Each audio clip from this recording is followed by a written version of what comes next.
do no evil. Now there's a phrase that sounds simple, almost obvious, and that's do no evil. Let's dive into 1 Peter chapter 3, verses 8 through 12 for us. Finally, all of you have unity of mind, sympathy, brotherly love, a tender heart, and a humble mind. Verse 9, do not repay evil for evil, or reviling for reviling. But on the contrary, bless, for to this you were called, that you may obtain a blessing. Verse 10, for whoever desires to love life and see good days, let him keep his tongue from evil and his lips from speaking deceit.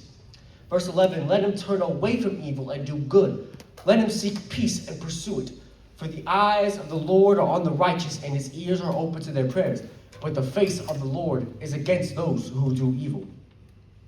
Now, Peter gives us both a command and a promise. The command is clear, straightforward. Just do no evil. It's simple. But the promise is beautiful. The Lord sees. The Lord hears. The Lord watches over the righteous.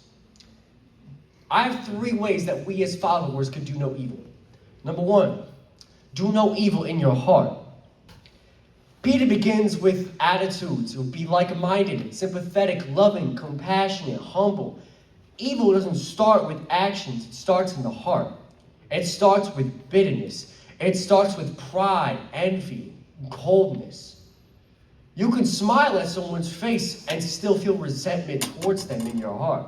You can say the right spiritual words, but still quietly celebrate when someone you hate gets what was coming to them. Now, Peter says not to let that evil live inside you. Humility kills evil at the root. Compassion uproots resentment. And love chokes out bitterness. To do no evil means refusing to sin internally. It means refusing to let your heart become a breeding ground for that quiet revenge. Now, ask yourself these questions. Do I secretly want someone to get what they deserve? 2, do I often replay the offenses in my head? 3, do I withhold kindness because I feel justified? And 4, just the 3 questions. Peter calls us to be higher. He calls us to hearts shaped like a Jesus. Number 2, do no evil with your words. Now, Peter gets really specific here. Keep your tongue from evil and your lips from deceitful speech. Now, words are one of the easiest ways to commit evil, and by far the most socially acceptable. Gossip, sarcasm that slashes, half-truths, public politeness, but private criticism. Now, James tells us the tongue is a small fire that can set a whole forest ablaze. Peter says if you want to love life and see good days, that starts with the mouth. Doing no evil doesn't just mean avoiding profanity or obvious cruelty. It means not exaggerating someone's fault, not twisting facts, not tearing someone down to elevate yourself, not returning insult for insult. And that's hard. When someone insults you, your flesh wants to answer quickly and sharply. But Peter says, do not repay evil with evil. Why? Because retaliation feels powerful in the moment, but it multiplies evils instead of stopping it. Every time you refuse to answer insult with insult, you're interrupting the cycle. Every time you choose restraint, you reflect Christ. And number 3, do no evil when you're wronged. Now, this is the hardest one in my opinion. Peter says to repay evil with blessing, not ignore it, not pretend it didn't happen, but respond with blessing. Jesus did not repay evil with evil, he absorbed it. He overcame it with good. On the cross, surrounded by mockery and cruelty, he did not curse. He prayed, Father, forgive them, for they know not what they do. Peter here is writing to believers who were misunderstood, marginalized, even persecuted. He's telling them your power is not in retaliation. Your power is in righteousness. I lost my spot. Turn from evil and do good. Seek peace and pursue it. Notice that word, pursue. Peace doesn't just happen. You got to chase it. You got to work for it. You got to choose it. When someone wrongs you, you have a decision to make. Escalate or de-escalate.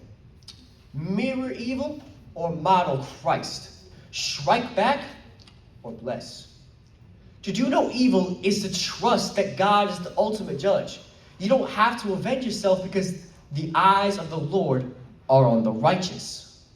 He sees, he knows. He will deal with what you release into his hands. Now here's the promise behind the command.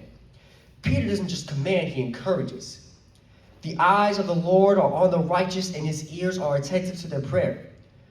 When you refuse evil, it might feel like you're losing.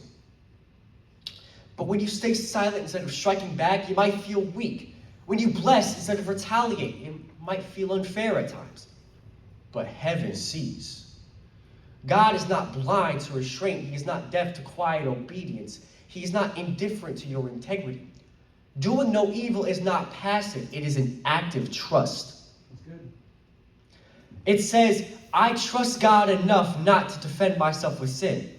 I trust God enough not to secure my own revenge. I trust God enough to let his righteousness speak. I trust God. Good. Now here's the final challenge. Imagine what our homes would look like if we did no evil with our words. Imagine what our churches would look like if we refused gossip and insult. Imagine what our workplaces would look like if believers consistently repaid evil with blessing. The world expects retaliation. All the world knows is revenge. But the world does not understand grace, his grace. When we do no evil, we become living evidence of a different kingdom. Now, for this following week, I want y'all to do these things. Guard your heart, guard your tongue, and guard your response when you are wronged. Turn from evil, do good, seek peace, pursue it. And remember, the eyes of the Lord are on you, and his ears are attentive to your prayers. As I finish up, I want y'all to remember these words.